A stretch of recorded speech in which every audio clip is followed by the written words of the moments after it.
Bonjour, bonjour à tous, c'est un grand plaisir d'être ici, un grand honneur. Donc effectivement, le titre est un peu énigmatique. Tout à l'heure, j'étais avec quelqu'un, j'espère qu'il est dans la salle, qui demandait au guichet, mais de quoi ça va parler, Elon Musk, etc. Bon, un tout petit peu Elon Musk, mais vraiment à la fin. Et en fait, je vais vous parler surtout des missions robotiques. J'ai la chance d'être impliqué dans à peu près presque toutes les missions à venir.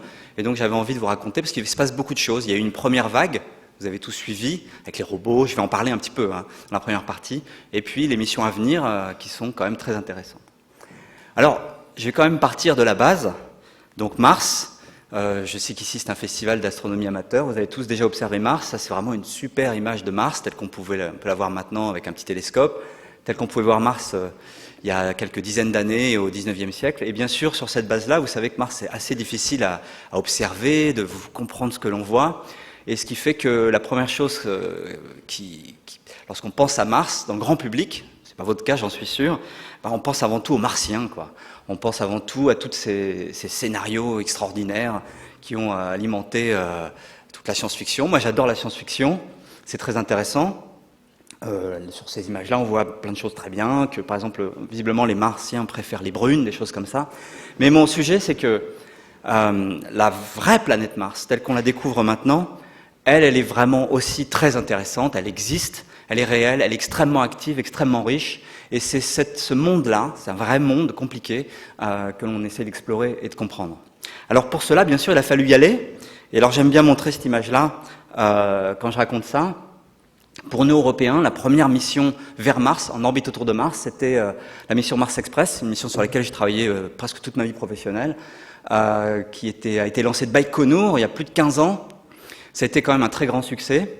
Et au sommet de cette fusée, Soyouz, super fiable, enfin jusqu'au dernier lancement, mais jusqu'avant, il n'y avait eu aucun échec de Soyouz assemblé à Baïkonour, à Plesetsk, oui. Mais donc c'était quand même un cas tout à fait particulier. Eh bien, au sommet de cette fusée, tout s'est bien passé. Vous aviez ce petit module, là, 1 mètre sur 1 mètre sur 1 mètre, une sonde spatiale. Cette fois-ci, c'est la sonde Mars Express. C'est quand même toutes ces sondes spatiales, quand on les voit se développer, c'est une espèce de chef-d'œuvre quand même technologique, ce sont des prototypes testés, retestés. C'est très impressionnant à voir, je peux le dire, parce que moi je suis plutôt le scientifique, je sors rarement mon tournevis quand je travaille sur ces projets-là, mais j'ai la chance de voir les travaux dans les salles blanches. Et donc ce sont des sondes spatiales qui vont explorer, en particulier une mission comme Mars Express. Qu'est-ce qu'on fait? On regarde Mars sous toutes les coutures. En langage astrophysique, ça veut dire à toutes les longueurs d'onde. Donc on va avoir, sur une mission comme ça, très européenne, on va avoir... bon, alors vous ne voyez pas. J'espère que les autres films vont passer. Donc on voit... Mars sous toutes les coutures. Donc je disais que vous avez des spectromètres français, 2 spectromètres français, ultraviolet, infrarouge, un radar italien, une caméra allemande. Et en guise d'apéritif, justement, j'utilise quelques images parfois récentes. C'est le cas là, obtenu par la caméra allemande sur Mars Express. C'est la caméra HRSC. Et vous voyez cette planète Mars extrêmement riche, avec des reliefs très complexés, des nuages, etc. Et donc en guise d'apéritif, je vous montre voilà, toutes ces images 3D, des volcans qu'on peut voir, des glaciers dans les hautes latitudes avec du givre, cette atmosphère riche avec du givre là aussi, des nuages un peu partout. D'autres images, pareilles, récentes, traitées par Justin Kowat, que vous voyez ici avec ces nuages structurés par des ondes atmosphériques, des cratères recouverts de neige, de glace carbonique. Enfin voilà. Alors sur cette sonde, vous aviez aussi... un module très particulier, alors que donc je vous ai dit les Allemands, les Italiens, les Français ont chacun contribué par un instrument. Les Anglais ont dit non, nous on va contribuer en fournissant un petit module qui va essayer de se poser à la surface de Mars. Vous vous en souvenez tous peut-être, c'est Beagle 2. Donc Beagle 2 qui avait été relâché le 19 décembre 2003 par Mars Express, et puis qui avait plongé dans l'atmosphère à 20 000 km/h, protégé par un bouclier, qui est descendu à très grande vitesse, qui a ouvert un parachute, 2 parachutes, et puis qui est descendu comme ça à la surface. On ne pouvait pas vraiment suivre ça, c'était la nuit de Noël. En arrivant, des airbags se sont gonflés, le premier rebond devait se faire à 35 mètres, et puis en fait, on n'a jamais eu de nouvelles. On n'a jamais eu de nouvelles. Le contact a été perdu. Depuis, vous savez peut-être qu'on l'a réussi à photographier Beagle 2, qui s'est bien posé, qui s'est bien ouvert, mais qui n'a pas tout à fait, et qui n'a pas réussi à faire le contact. Le contact a été perdu, et je suis toujours dans mon introduction, Et mon introduction, là, pour l'instant, ça va être pour vous dire que ça, c'est des problèmes comme ça arrive assez souvent. Et pour le dire, je vais vous raconter un peu des anecdotes personnelles, c'est-à-dire mon profil, mon expérience sur Mars.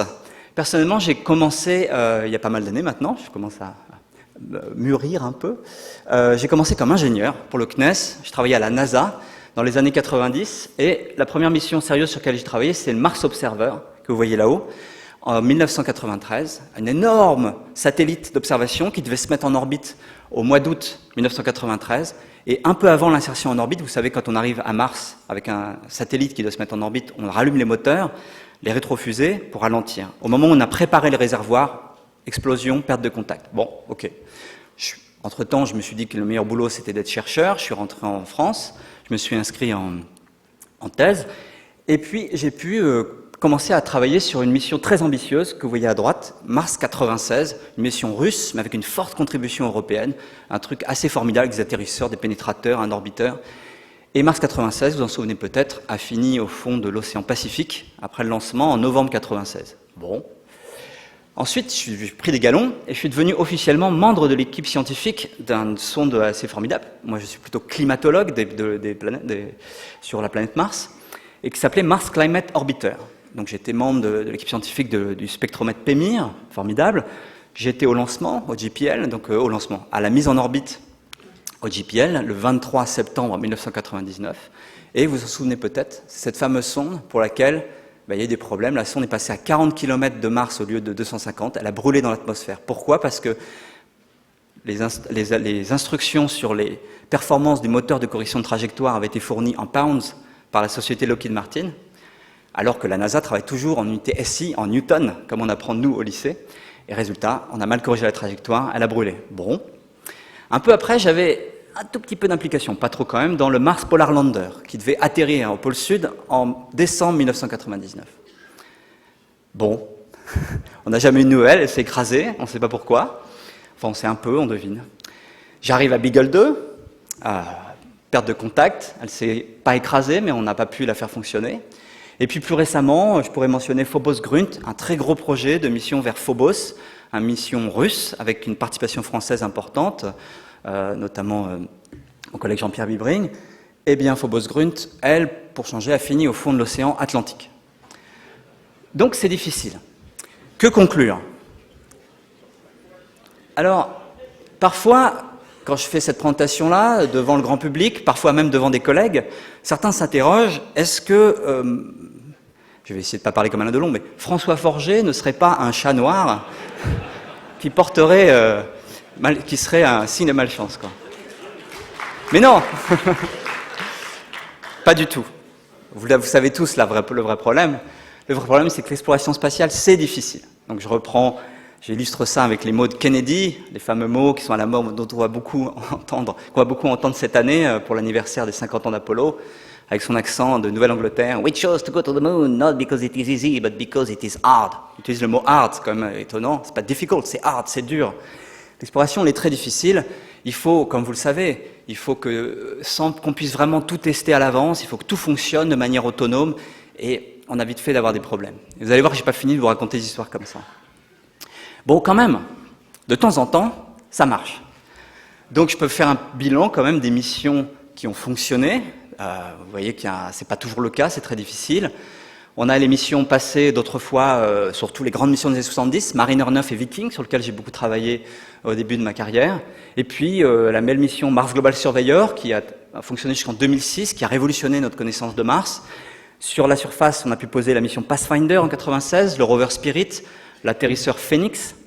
Ça, c'est des missions passées qui ne fonctionnent plus. On pourrait ajouter à cette liste Opportunity. Vous savez que Opportunity, c'est un autre rover, mais on espère qu'il ne fonctionne pas actuellement. Il doit être recouvert de poussière. On attend que le vent nettoie les panneaux solaires pour qu'il puisse reprendre contact. J'espère qu'il va rester dans la colonne de droite opérationnelle. Et puis, vous avez pas moins de 7 orbiteurs en fonctionnement actuellement autour de Mars. Je ne vais pas tous les lister. Mars Express, bien sûr, et puis les 3 missions américaines. À la surface, le rover Opportunity, encore une fois. Curiosity qui fonctionne très bien, lui. Donc, on a quand même une activité. Alors, je vais continuer à vous présenter vite fait Mars pour finir mon introduction. En descendant à la surface avec la première mission qui a fonctionné pendant ma carrière, sur laquelle j'étais un petit peu impliqué, la mission Pathfinder, Voilà un panorama, vous l'avez tous peut-être déjà vu. Au premier plan, l'atterrisseur avec ses panneaux solaires, une rampe de descente qui était pour le petit rover, vous voyez ici, Sojourner, qui faisait la taille, on dit toujours, d'un four micro-ondes. Alors, il y a des gros fours micro-ondes aux États-Unis. Hein. Et puis, vous voyez ce terrain, cette surface, un désert. Mars est un grand désert, mais qui ressemble beaucoup à la Terre, quand même, il faut le dire. On se demande quand est-ce que vont passer les dromadaires. Il y a beaucoup de points communs. Vous savez que la durée du jour sur Mars est de 24 heures 40 minutes, donc presque comme sur Terre. L'obliquité, c'est-à-dire l'inclinaison de l'axe de rotation de Mars sur le plan de l'orbite qui régit les saisons, le cercle polaire, où est-ce qu'il y a la nuit polaire, les tropiques, etc. C'est 25 degrés 2, donc c'est presque comme sur Terre, on trouve tout plein de choses similaires.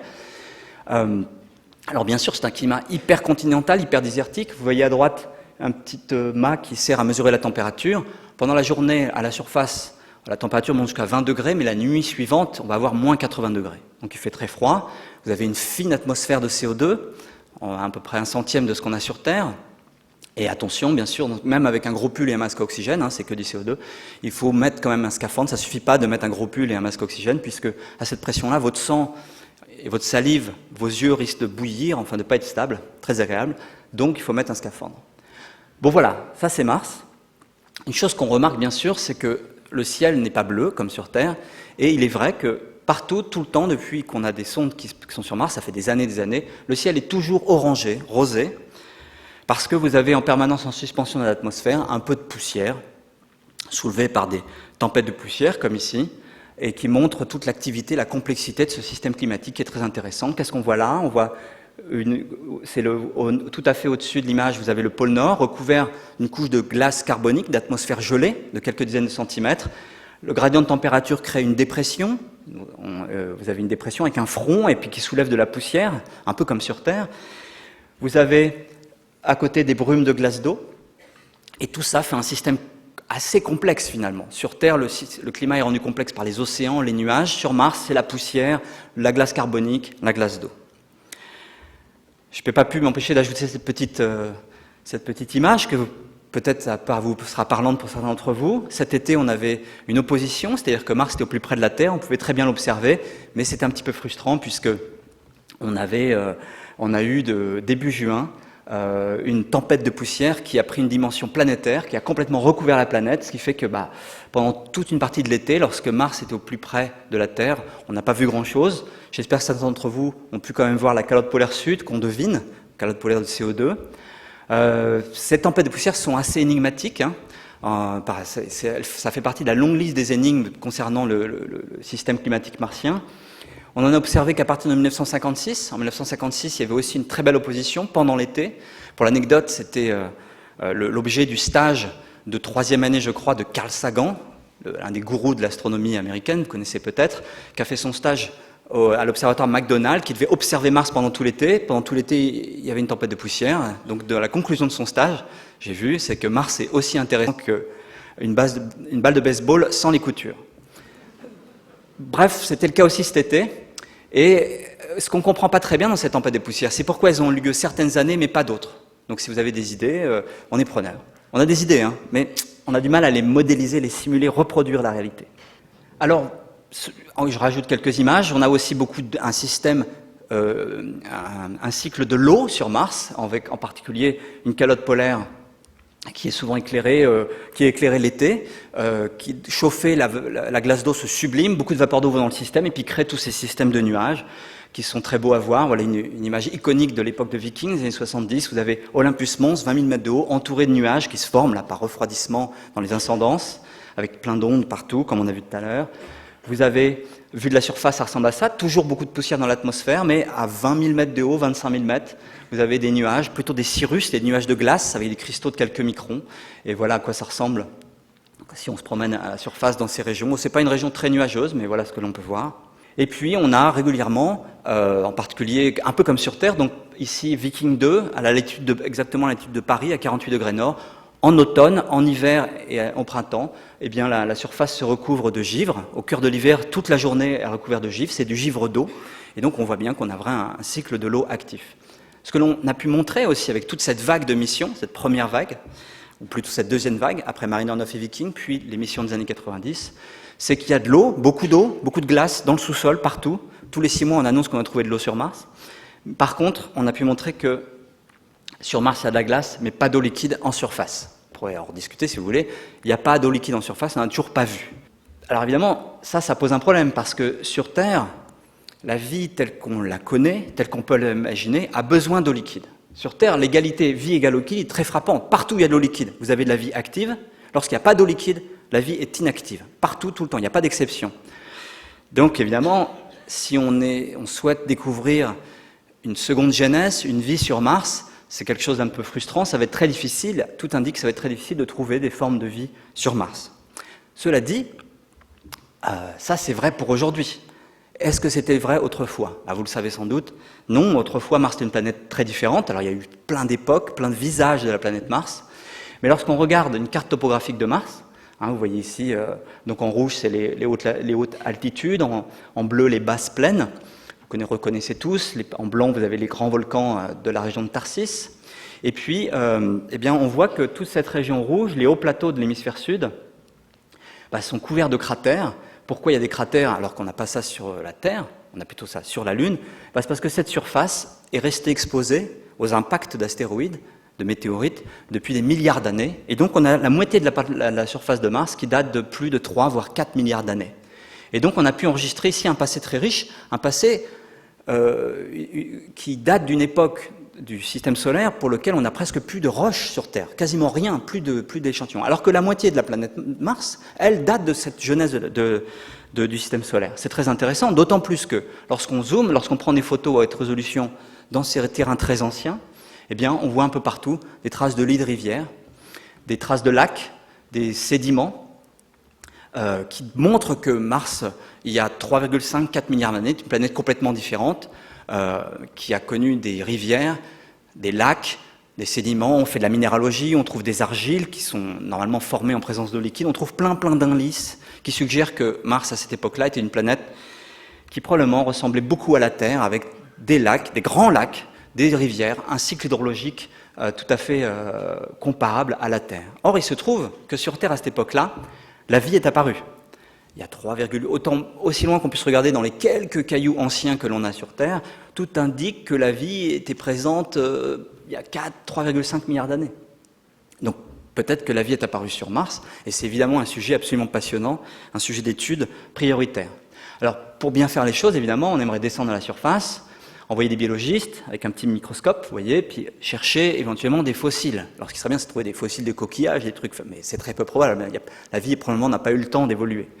Par contre, on peut essayer de trouver, comme sur Terre, des traces de bactéries fossiles, des biofilms, des molécules qui seraient caractéristiques d'une ancienne trace du vivant, et c'est une enquête qu'on a envie de mener. Alors pour l'instant, on ne peut pas encore envoyer des hommes, c'est trop cher, trop compliqué, et en attendant, eh bien, on envoie des robots géologues. J'ai vu que Pierre Thomas a fait une présentation hier ou avant-hier, je ne sais plus, un peu avec ce titre-là.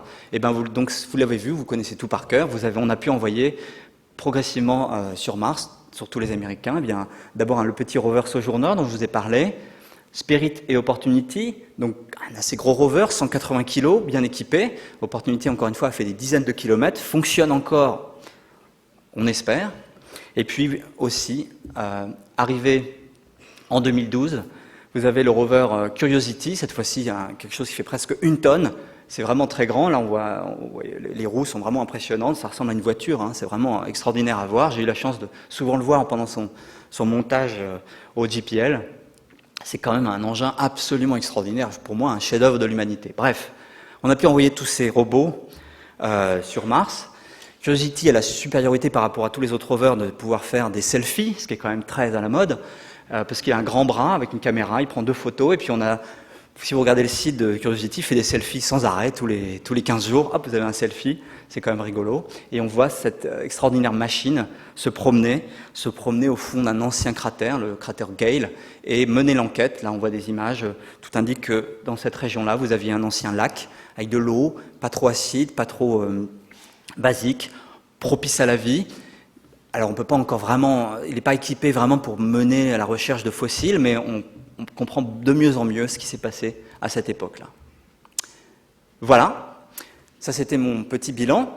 Et puis donc on a toutes ces missions, alors j'ai pas eu le temps de toutes les décrire, hein, vous avez quand même de nombreux résultats scientifiques. J'ai même pas mentionné une mission étonnante, une des premières missions de pays un peu émergents dans le spatial, la mission Mangalyaan, la mission indienne. Alors cette mission est avant tout une démonstration technologique, quand même assez réussie, parce que l'Inde l'a vraiment fait à la maison, entre eux. Alors on n'a pas beaucoup de résultats scientifiques, mais quelques belles images, et voilà, moi j'aime beaucoup les atmosphères, on voit bien cette couche de poussière dans une période un peu poussiéreuse, prise par la sonde Mangalyaan. Alors j'utilise ça pour faire un fond, et puis quelque part vous exprimez un peu les conclusions de toute cette deuxième vague, la vague des années 90-2000, de missions, qui bien sûr ont amené énormément de réponses, mais comme toujours en science, ont amené énormément de questions. Et les questions qui restent sont très importantes, elles restent toujours les mêmes. C'est-à-dire, on se demande comment se forment les planètes telluriques, comme Mars et la Terre. Vous allez voir, je vais revenir. En étudiant Mars, on devrait pouvoir peut-être mieux comprendre comment se forme la Terre. En tout cas, on manque un peu de données, et Mars est vraiment un exemple intéressant. Ensuite, l'énorme question, que s'est-il passé sur Mars il y a 4 milliards ou 3,5 milliards d'années? Est-ce qu'il y avait vraiment des lacs, des océans pendant des millions d'années? Si oui, est-ce que la vie est apparue? Évidemment, les conséquences. Si par exemple, on pouvait trouver des fossiles, les traces d'une seconde genèse sur Mars, la preuve que la vie, alors qu'il y avait de l'eau liquide, est apparue comme sur Terre, de manière indépendante, c'est pas sûr du tout. Ce serait la preuve que dès qu'il y a un peu d'eau liquide pendant quelques millions d'années, pof, la vie apparaît et se développe. Ce serait une découverte majeure qui montrerait que nous sommes loin d'être seuls dans l'univers. Inversement, si on trouve rien du tout, ce sera étonnant. Peut-être surtout qu'on va trouver des étapes intermédiaires entre le non-vivant et le vivant. Sur Terre, dès que vous trouvez des molécules biochimiques, c'est lié au vivant, à la vie actuelle. La vie actuelle a détruit toutes les traces du passage du non-vivant au vivant. Et le développement de la vie, l'émergence de la vie est une énigme scientifique majeure.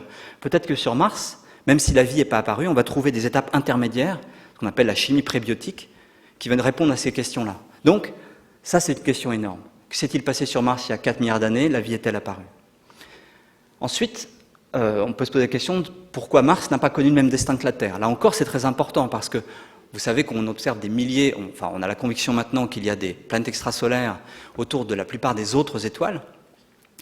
Et on ne sait pas si la Terre, caractérisée par le fait qu'elle était couverte d'océans pendant toute son existence quasiment, est-ce qu'elle est unique ou pas? Mars peut nous apprendre des choses. Pourquoi Mars n'a pas connu ce destin-là alors qu'elle a démarré avec des mers, des lacs et des rivières? Autre question, comment fonctionne le système climatique martien aujourd'hui? Ça, c'est plus une question pour moi aussi, parce que ce système est compliqué et riche d'enseignements pour notre Terre.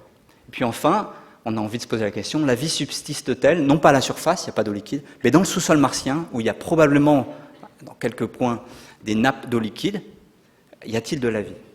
Alors vous voyez que toutes ces questions sont très importantes, et puis elles se caractérisent par le fait qu'elles ne sont pas uniquement centrées sur la planète Mars.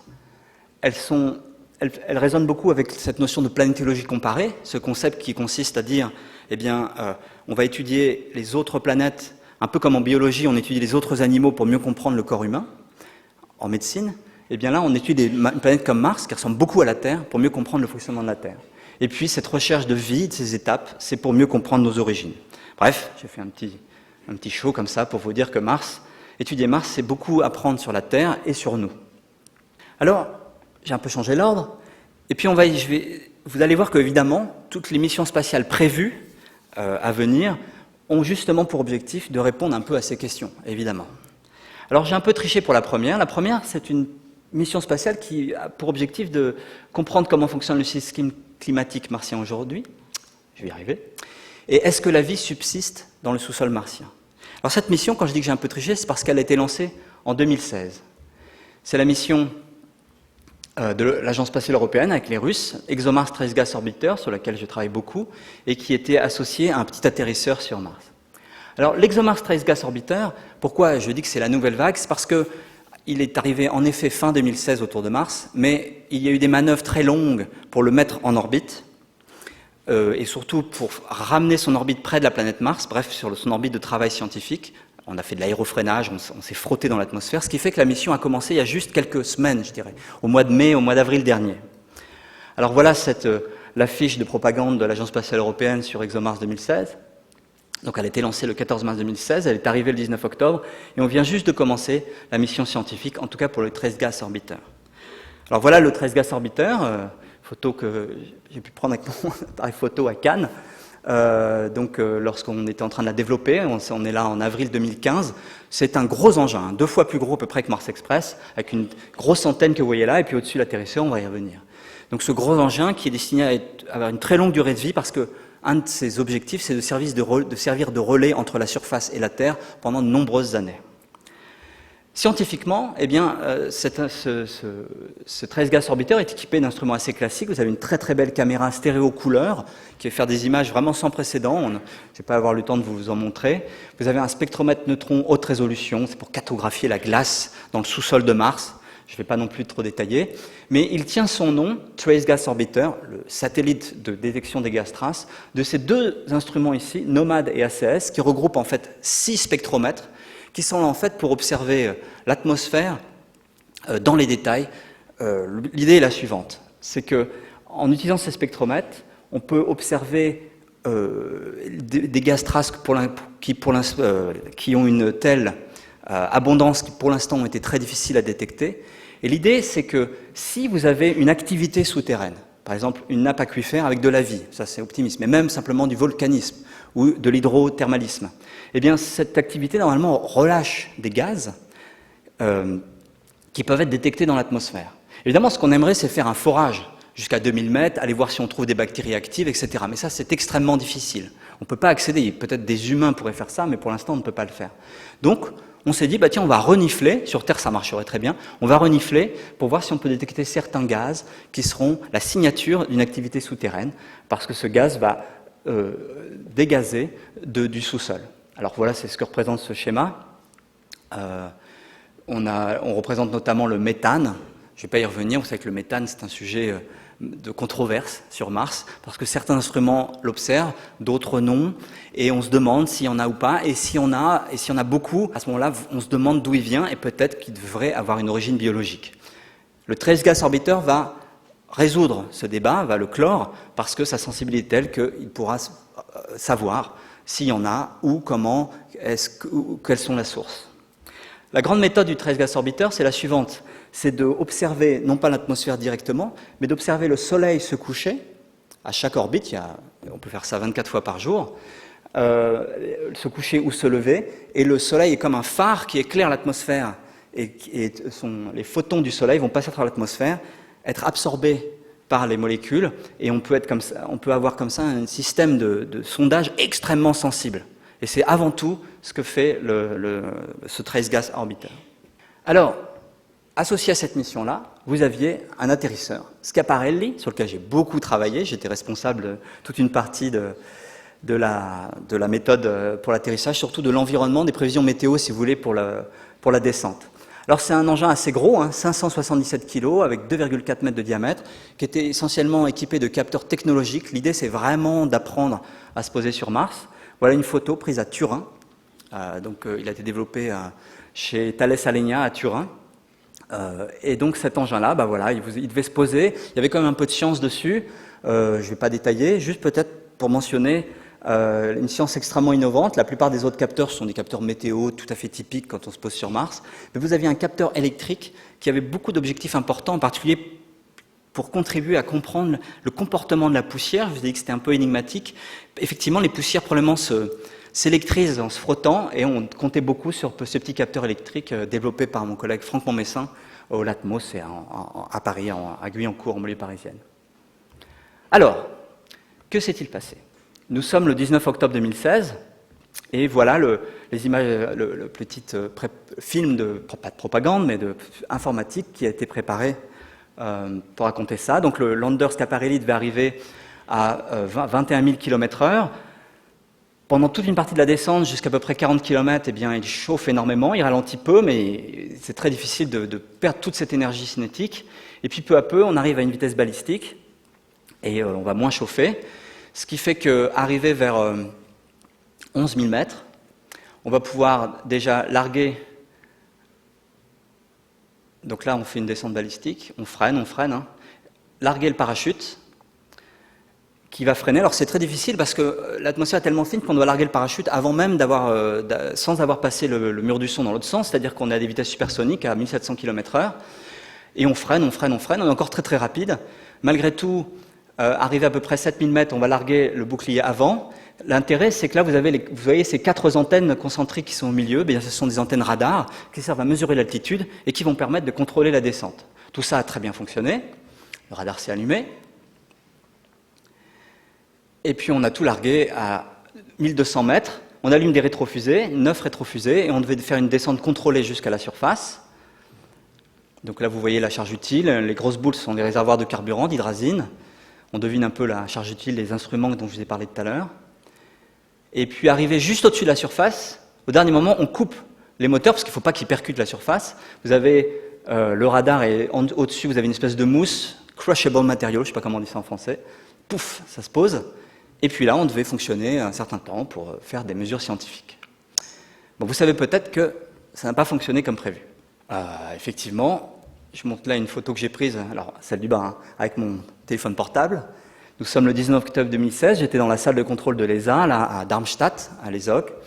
Et puis, on avait une grande chance, c'est que nos collègues indiens, en utilisant le système de radiotélescope de Pune, a pu détecter le signal UHF, c'est-à-dire un signal très, très ténu qui est normalement destiné à être entre la sonde Schiaparelli et les orbiteurs qui sont au-dessus. Mais avec ce système d'antennes énorme, vous avez quand même 28 antennes de 45 mètres, ils ont pu détecter le système UHF et on avait donc un lien direct sur l'écran où on voyait le signal de la sonde. Et tout d'un coup, pouf, le signal s'est arrêté. Moi, je connaissais par cœur la séquence de descente et j'ai dit à mon collègue Franck, aïe. Et effectivement, ça n'a pas fonctionné. Quelques jours plus tard, la caméra ultra haute résolution du satellite NASA Mars Reconnaissance Orbiter a pu prendre une photo du site d'atterrissage et vous voyez les différents morceaux, le bouclier d'entrée, le parachute et puis surtout un petit cratère à l'endroit où la sonde devait se poser. Alors qu'est-ce qui s'est passé? Alors on a pu mener l'enquête et ça, donc là je vous remonte à nouveau la séquence d'atterrissage qui était prévue. Il y avait un succès quand même, c'est que toutes les mesures ont été transmises très efficacement avec grand succès pendant la descente. Alors pas directement à la Terre, hein, aux satellites qui ensuite l'ont relayé. Donc on a récupéré beaucoup des informations technologiques qu'on voulait avoir, et même les résultats de l'expérience scientifique Amelia, dont j'étais un des co-responsables, sur les mesures in situ de l'atmosphère pendant la descente. Donc on a pu mener l'enquête, et voilà ce qui s'est passé. Lorsque le parachute s'est déployé à 11 000 mètres, eh bien il y a eu de très fortes secousses, ça c'est normal. Mais il se trouve que ces secousses ont saturé le gyroscope. C'est-à-dire que dans la sonde, vous avez un système de centrale à inertie, bref, des capteurs, un peu comme on a, en quelque sorte, comme on a dans un téléphone portable, pour savoir si on est horizontal, vertical, etc. Mais ce capteur a été saturé pendant quelques millisecondes, mais cette saturation a perduré. L'électronique était telle que, pouf, c'est entre guillemets resté collé, et pendant presque une seconde, le capteur a informé l'ordinateur de bord qu'il était en train de tourner. Ça, c'était pas normal. On l'avait pas prévu, c'était pas dans le manuel d'utilisation de l'industriel qui a fourni le capteur, le gyroscope, un Américain, je ne dirais pas qui, et donc, mais on aurait dû le tester, hein, de toute façon. Et donc, il y a eu saturation de gyroscope pendant 0,8 secondes. Résultat, eh bien, il y a une confusion dans l'attitude. Comme l'ordinateur de bord a été convaincu qu'il avait tourné sur lui-même et qu'il était presque la tête en bas. Alors, ça a été bien filtré par l'ordinateur, par la plupart du système logiciel, mais il y a eu une exception. Vous savez que, je vous ai dit, il y avait un système radar, le radar altimétrique, qui mesure la distance entre la sonde et la surface. Pour mesurer exactement l'altitude, ce que l'on fait, comme tout bon élève en maths, physique, on corrige avec le cosinus de l'angle pour savoir exactement l'altitude verticale. Le problème, c'est qu'on pensait la sonde a cru qu'elle avait la tête en bas. Donc quand on a corrigé avec le cosinus de l'angle, on a trouvé quelque chose de négatif, et la sonde a conclu qu'elle avait la tête en bas, qu'elle était en dessous de la surface. C'est mathématique. Donc panique à bord, à 4000 mètres, estimation de l'altitude négative, immédiatement largage du parachute, c'est normal. Allumage des rétrofusées, mais quelques secondes, ça sert à rien, on est sous terre. Donc les rétrofusées se sont éteints, et on est tombé de 3700 mètres, on a fait le crash. Alors c'est extrêmement rageant parce que ce qui était vraiment difficile, c'est le parachute supersonique, c'est le bouclier. Tout ça, c'est très difficile. Et c'était rageant que ce petit bug rentre en compte. Vous voyez que, quand même, c'est pas facile. Alors que conclure de ça? Non. La conclusion, c'est que c'est très difficile, bien sûr. Alors, je vais rester sur le sujet. Donc ça, c'est ce que j'ai pas dit, c'est que le Trace Gas Orbiter fonctionne à merveille, qu'il mène l'enquête sur ces gaz traces. Ce faisant, en observant l'atmosphère en détail, bien sûr, on obtient plein d'observations sans précédent sur le système climatique, les poussières, les nuages, les gaz. Et donc, on contribue à étudier ce problème, comment fonctionne le système climatique martien aujourd'hui, et donc, quelque part, contribuer à enquêter sur le système climatique terrestre aujourd'hui, ce qui est si important avec le changement climatique. Je vais tout de suite passer en 2020, en restant sur ce thème, car une autre mission est prévue pour continuer à mener l'enquête sur ce système climatique. Et cette mission est étonnante. C'était une mission des Émirats Arabes Unis. Alors, elle s'appelle Emirates Mars Mission la plupart du temps. En fait, son nom officiel, c'est Hope, Amal en arabe. Et donc, c'est une mission qui a une vraie vocation scientifique, qui a été lancée par le gouvernement, notamment à Dubaï et à Abu Dhabi. Vous avez le MBRSC, c'est le Mohammed bin Rashid Space Center à Dubaï, qui s'occupe de cette mission-là, et qui a, bien sûr, comme ils n'ont pas tout le savoir-faire pour faire cela, a tissé un certain nombre de collaborations avec des universités autour du monde, notamment aux États-Unis, et ils développent ce projet assez ambitieux qui a effectivement pour objectif de mesurer, d'observer le système climatique, la météorologie sur Mars. Vous voyez, measure the weather, étudier l'impact de la haute atmosphère sur la basse atmosphère, ou vice-versa, étudier l'érosion de l'atmosphère, bref, quelque chose de très atmosphérique, très intéressant, à mes yeux. Alors, quelque chose qui est original dans cette mission, moi j'avoue que quand j'ai appris ce projet-là, j'avais une vision très floue de ces différents pays du Golfe, l'Arabie Saoudite, Qatar, Émirats Arabes Unis. Alors, il faut vraiment distinguer. Et quelque chose qui est très frappant dans ce pays, les Émirats Arabes Unis, c'est que depuis 50 ans, depuis leur indépendance, eh bien, ils ont promu l'éducation des femmes. Et il y a une tendance étonnante là-bas, c'est que tous les métiers scientifiques et techniques sont à présent occupés par des femmes, ce qui fait que l'équipe scientifique de cette mission des Émirats est essentiellement féminine, à commencer par la responsable scientifique, Samra Amiri,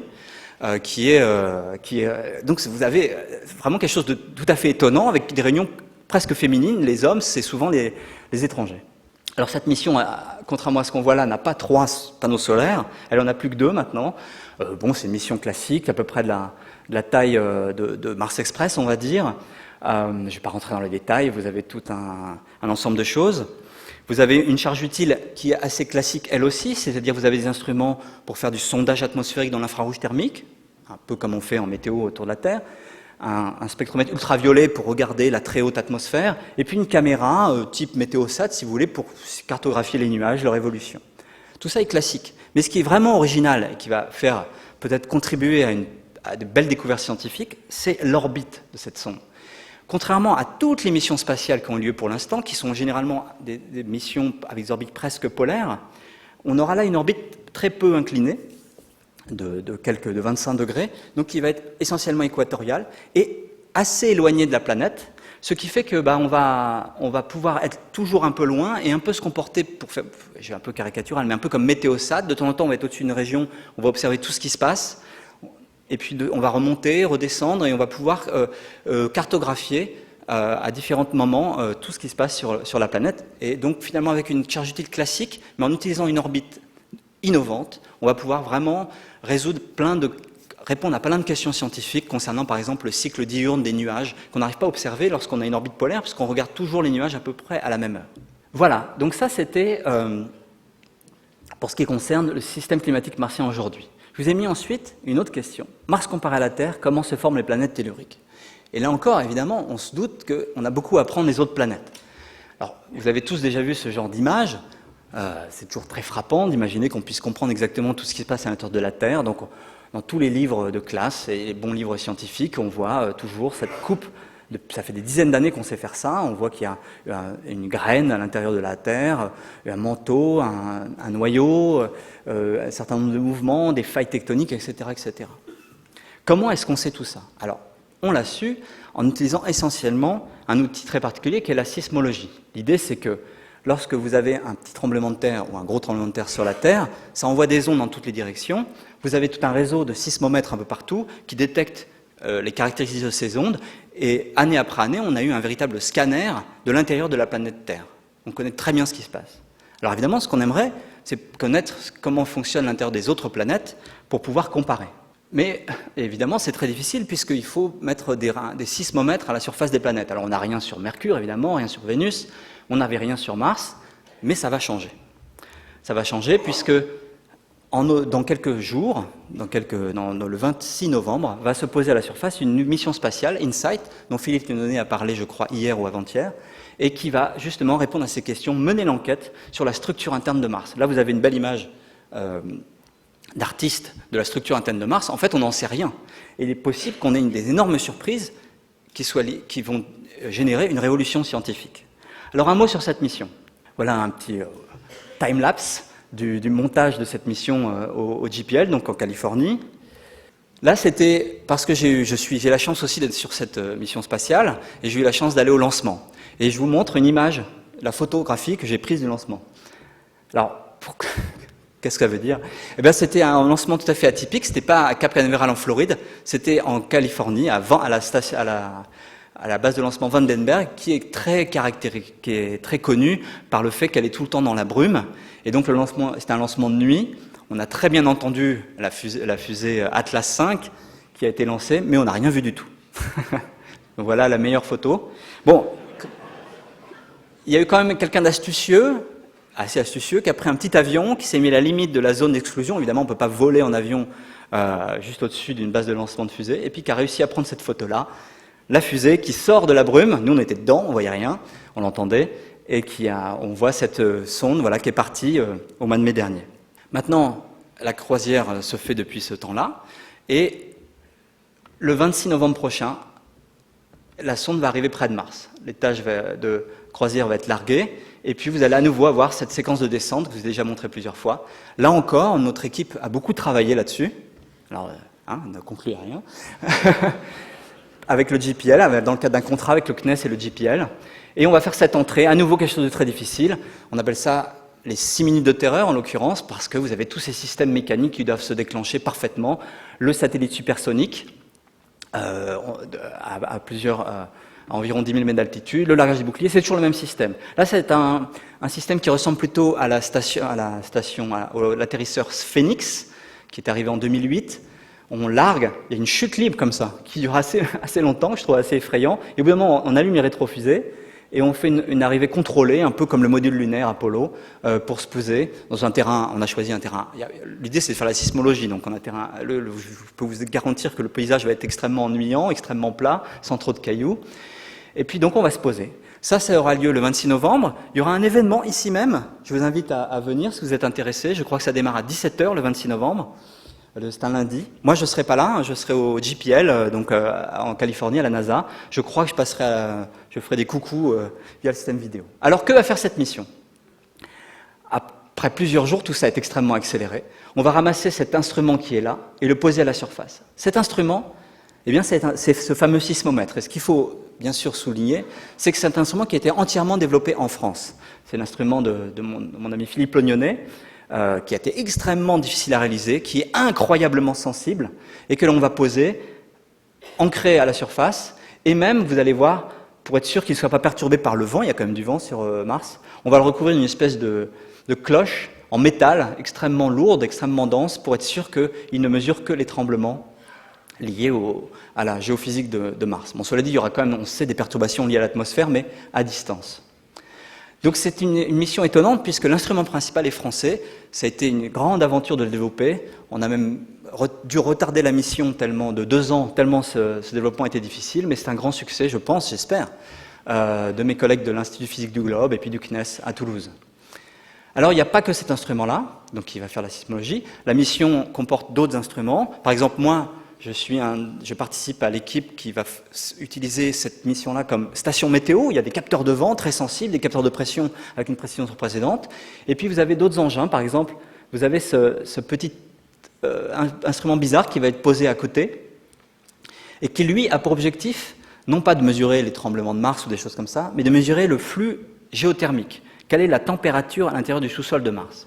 On a pu montrer qu'il n'y avait pas besoin d'aller très très profond pour répondre à cette question. Résultat, nos collègues allemands, toute la charge utile, enfin l'essentiel de la charge utile est européenne, c'est une mission étonnante. Nos collègues allemands ont donc développé cet instrument qui s'appelle HP3 Heat Flow and Physical Properties Package, qui va simplement faire pénétrer une sonde à 5 mètres de profondeur. Alors comment on fait? Eh ben, il faut se rappeler vos souvenirs de jeunesse ou pas. D'ailleurs, quand vous faisiez du camping avec votre canadienne, vous preniez un maillet, une sardine ou un piquet, et puis vous tapez dessus. Eh ben, c'est exactement ce qui va être fait. Alors c'est un piquet auto-perforant. C'est très simple, donc vous avez quelque chose de très solide en alliage, et puis vous avez un petit ressort, une petite masse, et puis jour après jour, on va taper dessus, et ça va descendre inlassablement. C'est capable de casser les cailloux, ou tout au moins de parfois les contourner s'ils sont trop durs. Et tous les tests indiquent qu'on devrait pouvoir descendre à quasiment 5 mètres de profondeur. Alors évidemment, cette sonde est bardée de petits capteurs de température, sur le câble, et capteurs de température au bout de la sonde. Et on peut montrer que si on arrive à descendre jusqu'à 5 mètres de profondeur, quand on aura 1 an, voire 2 ans de mesure, on pourra mesurer le flux géothermique venu de l'intérieur de Mars. Il se trouve qu'on ne le connaît pas. Donc ça va être très intéressant. Bon, voilà, je pourrais continuer longtemps. Peut-être certains d'entre vous ont vu la présentation détaillée de Philippe Lognonnet hier. Continuons les grandes questions. Une autre question, bien sûr, la grande question. Que s'est-il passé sur Mars il y a 3,5 ou 4 milliards d'années? La vie est-elle apparue? Eh bien là, ce sera bien sûr l'occasion d'envoyer des nouvelles missions, notamment en 2020. Alors là, je reprends mon graphe tout à l'heure, j'ai rajouté InSight, j'ai rajouté la mission des Émirats Arabes Unis, mais en 2020, vous allez avoir beaucoup de missions, en plus de cette émission des Émirats Arabes Unis. Vous allez avoir le rover ExoMars et un rover de la NASA, Mars 2020, les deux consacrés à l'étude de cette ancienne planète Mars, les deux qui vont aller dans des terrains très anciens, encore bien plus anciens que le cratère Gale, pour ceux qui connaissent, le site d'atterrissage de Curiosity, et ils vont vraiment essayer de comprendre ce qui se passe. Vous avez donc d'abord ce rover européen, ExoMars, qui est un engin assez important, 250 kg, si vous pouvez comparer ça au rover Spirit Opportunity, qui faisait 180 kg, qui va atterrir sur un gros atterrisseur que vous voyez là-bas, dans le fond, qui est fourni par les Russes. Et tout ça est fait dans le cadre d'une collaboration avec les Russes. Et ce rover va être bardé de petits instruments assez performants, assez innovants, capables de caractériser des échantillons, avec peut-être pas autant de précision que Curiosity, mais presque, et surtout faire des choses que Curiosity n'a pas fait. Surtout, vous avez ici, là-dedans, un système de forage qui va permettre de descendre, de ramasser des échantillons à quasiment 2 mètres de profondeur. Pourquoi? Parce que tout indique que lorsqu'on prend des échantillons à quelques centimètres de profondeur, c'est ce qu'on fait Opportunity et Curiosity pour l'instant, eh bien ces échantillons, si on s'intéresse par exemple à des molécules fossiles, à des molécules organiques, ces molécules organiques, millions d'années après millions d'années, ont certainement été détruites, altérées par le rayonnement cosmique d'une part, et d'autre part la chimie extrêmement agressive de l'atmosphère de Mars. Sur Mars, vous avez par exemple beaucoup de peroxyde d'hydrogène dans l'atmosphère, parce que l'hydrogène c'est l'eau oxygénée, vous savez que ça stérilise, ça casse les molécules organiques. Et on pense qu'en allant ramasser des échantillons à 2 mètres de profondeur, eh bien on aura des échantillons bien plus préservés, capables d'avoir conservé en bon état des molécules organiques, voire biochimiques, depuis des milliards d'années, et peut-être qu'on va trouver des molécules fossiles avec cet instrument-là. Donc, c'est un grand suspense. Parallèlement, vous allez avoir un gros engin, le rover NASA Mars 2020, vous voyez qu'il ressemble énormément à Curiosity. Évidemment, ce sera le même système de descente, le même châssis, les roues vont être modifiées. Curiosity a vraiment des problèmes avec ses roues, elles sont en train de partir en lambeaux. Là, ce sera un peu renforcé. Et puis, une charge utile nouvelle. Alors, quelque chose qui va frapper tout le monde lorsque cette mission aura lieu, c'est un petit ajout par rapport à Curiosity, c'est, vous voyez, c'est écrit là, un petit hélicoptère. Donc ça, c'est le Mars 20, vous voyez, qui ressemble énormément à Curiosity, mais vous aurez, apporté par la sonde, ce petit hélicoptère qui pèse 1,6 kg, à peu près le poids de mon micro-ordinateur ici, équipé de 2 grandes hélices de 1,10 m de diamètre, capable de voler pas très longtemps, en 90 secondes, qui se réalimente avec un petit panneau solaire au-dessus, et qui va aller en éclaireur, cartographier en avant du rover pour pouvoir aider à la circulation. C'était un gros problème avec Curiosity, et donc ça va être assez extraordinaire d'avoir ce petit hélicoptère qui va ensuite retransmettre ces informations. Alors c'est un vrai défi, il faut qu'il voyage de manière autonome. D'ailleurs là, on a ajouté quelques images de tests qui sont faits dans une chambre en mettant la pression atmosphérique sur Mars, qui est extrêmement basse. Résultat, pour que cet engin puisse voler, l'hélice doit tourner à 3000 tours minute, ce qui est à peu près 10 fois plus rapide que les drones que vous connaissez.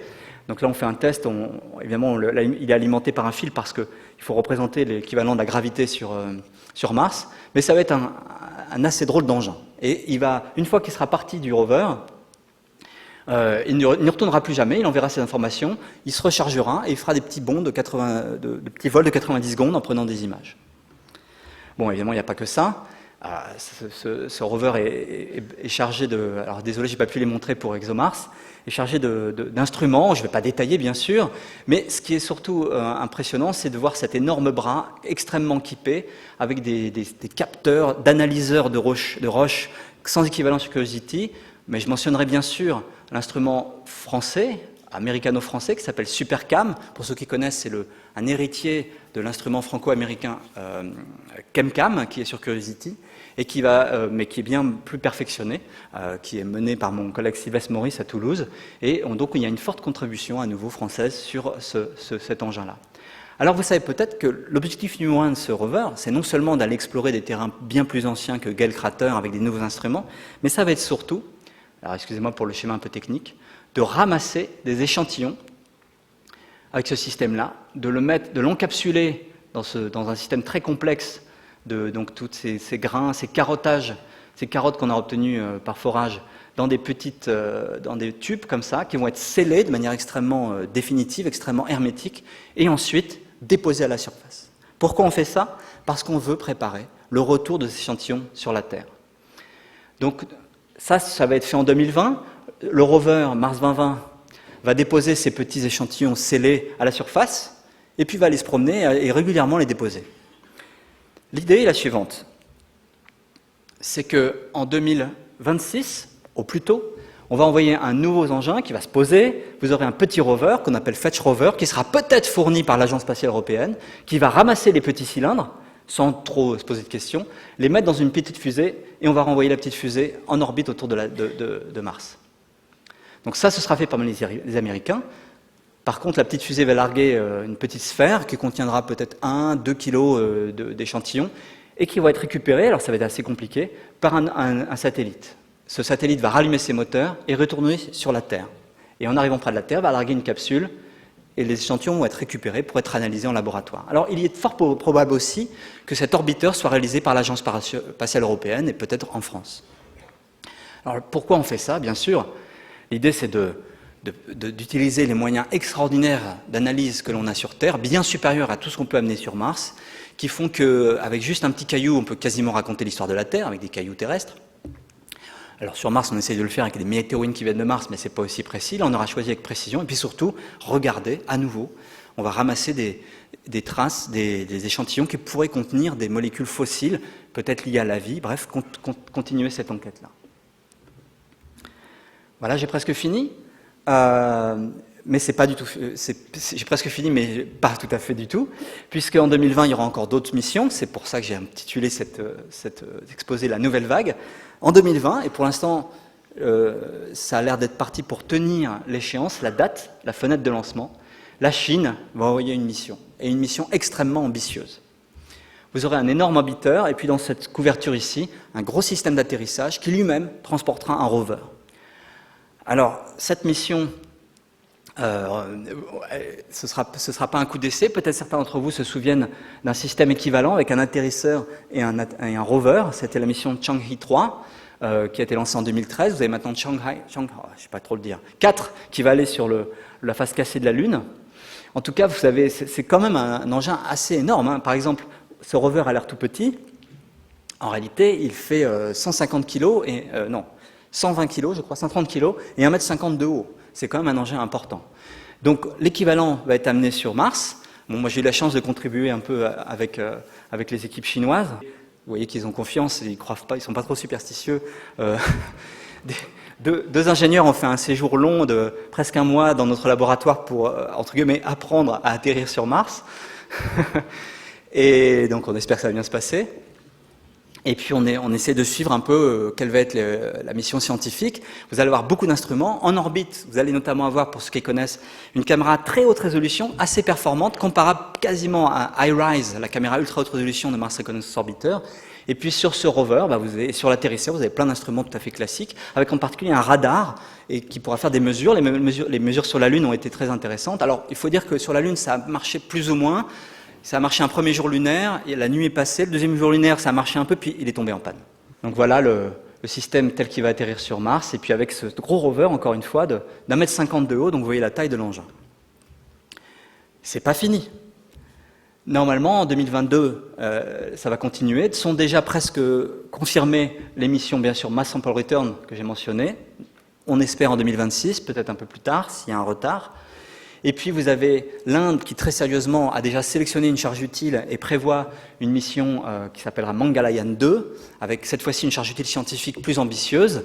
Là encore, j'ai la chance d'être un petit peu impliqué. J'étais dans le cadre avec le CNES faire négocier des accords bilatéraux pour voir comment la France peut contribuer à cette mission-là. Et puis enfin, last but not least, vous avez une mission japonaise qui a pour but essentiel non pas Mars, mais Phobos, une des lunes de Mars. Vous savez qu'il fait une vingtaine de kilomètres de diamètre. Mars Moon Exploration, mission japonaise, qui devrait être lancée normalement en 2024. Et là encore, vous avez une contribution française avec un instrument qui s'appelle Macroméga. Si vous connaissez Omega sur Mars Express, c'est un descendant direct. Et c'est une mission extrêmement ambitieuse. Vous allez avoir un module d'atterrissage sur Phobos qui va ramasser des échantillons, qui va aller quelques grammes, et qui va les relancer sur Terre pour les récupérer, un peu comme Hayabusa 2 qui a ramassé des échantillons sur une comète récemment. Donc on va ramener des échantillons de Phobos. Et ça, c'est vraiment très intéressant, parce que Phobos, c'est donc cette lune un peu mystérieuse de Mars. On ne sait pas si c'est une astéroïde capturée, ou peut-être plus probablement un morceau de Mars qui a été éjecté par un impact d'astéroïde il y a quelques milliards d'années. Et si c'est un morceau de Mars, on ramènera des échantillons de Mars ce faisant. Et enquêter sur l'origine de Mars, qu'est-ce qui s'est passé sur Mars il y a 4 milliards d'années, etc. Et puis donc vous avez ce spectromètre proche infrarouge fourni par la France, qui s'appelle Macroméga, qui va observer Phobos, mais aussi Mars, depuis une orbite très originale. Phobos, c'est en orbite équatoriale, et j'espère aussi pouvoir contribuer à cette aventure-là.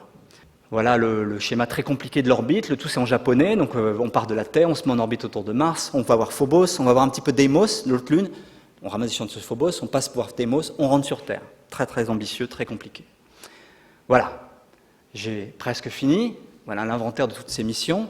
Évidemment, je ne pouvais pas quand même conclure en répondant d'avance, même si on ne pourra pas vraiment poser de questions, aux questions que tout le monde se pose. Qu'en est-il pour les missions humaines vers Mars? J'ai très peu de temps pour en parler. Vous savez tous que c'est un défi. C'est un défi parce qu'il faut construire un vaisseau spatial capable d'aller jusqu'à Mars. Il faut descendre, se poser à la surface. Il faut un habitat sur Mars pour rester un mois, voire un an sur Mars. Il faut une fusée pour repartir et rentrer sur la Terre. C'est quelque chose de très ambitieux, extrêmement coûteux à développer.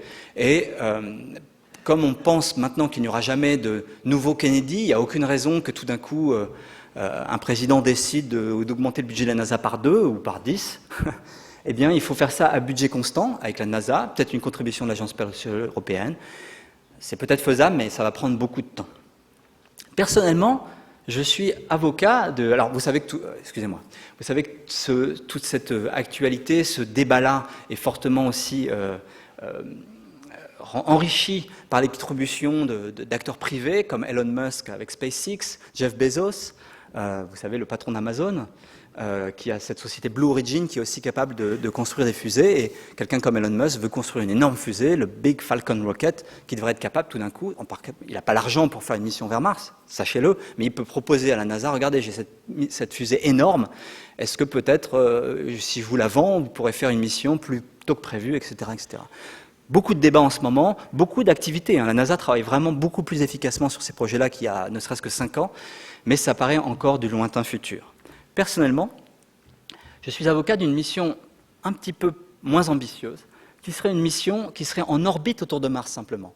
On irait autour de Mars, mais on éviterait la descente qui est très compliquée, puis je ne serais pas impliqué comme ça, et puis de faire un habitat sur Mars, de redescendre. Cette mission autour de Mars, je crois, mérite d'être examinée parce qu'elle est très intéressante. Première chose qu'on pourrait faire, vous allez me dire à quoi ça sert. Première chose qu'on pourrait faire, c'est accoster Phobos. Ah, là, je vous ai juste mis la copie d'un des rapports qui ont été écrits sur le sujet, qui sont très intéressants. Première chose qu'on pourrait faire, bon, c'est une drôle d'image de synthèse, mais c'est accoster Phobos et Deimos et explorer. C'est quelque chose qu'on ne peut pas faire facilement sur une astéroïde. Explorer ces mondes-là, et surtout si Phobos est un morceau de Mars, c'est quand même très intéressant. Ce qu'on pourra faire aussi, c'est piloter des rovers à distance depuis l'orbite. Vous savez que les rovers qu'on a actuellement, les robots qu'on met à la surface, c'est vraiment très compliqué à piloter, puisque la plupart du temps, le signal radio aller met 20 minutes, le signal retour met 20 minutes, donc si on lui dit « va tout droit », voilà, on a la réponse 20 minutes plus tard, voilà ce que je vois, etc. Ça prend un temps fou. Moi, j'ai le souvenir que j'étais un petit peu impliqué sur Opportunity. On avait mis 3 jours pour faire le tour d'un caillou, quoi. C'était terrifiant de longueur. Alors que si on pouvait le piloter directement, en temps réel, en étant à côté en orbite, on aurait mis 10 secondes. Donc, il y a vraiment un potentiel impressionnant. Et d'ailleurs, si vous connaissez un petit peu ce qu'a fait, par exemple, Thomas Pesquet sur la Station spatiale internationale, eh bien, il a notamment, parmi les nombreuses expériences, souvent liées d'ailleurs à la future exploration martienne, il s'est notamment entraîné à piloter un rover, on s'appelle Eurobot, depuis la station pour un peu tester comment, en apesanteur, dans ces conditions-là, avec un joystick à retour de force, on peut piloter efficacement un rover.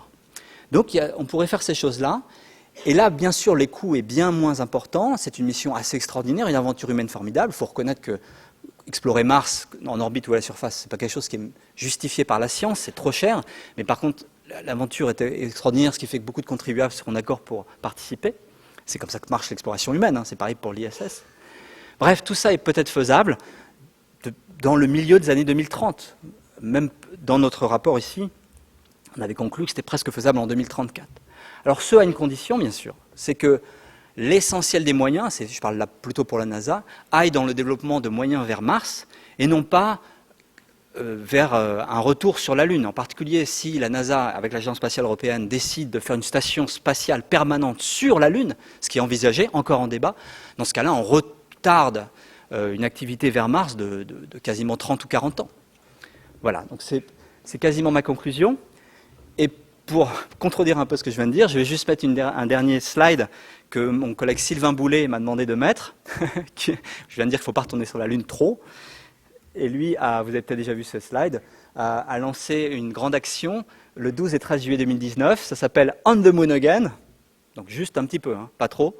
Et surtout, cette action consiste à suggérer à tous les astronomes amateurs de sortir dans la rue. La Lune, on peut la voir n'importe où, depuis les villes, sortir les télescopes et inviter tout le monde à regarder la Lune. Ce sera un moment donné où on aura un beau croissant, une belle exposition, et ce sera magnifique de regarder la Lune pour honorer Apollo.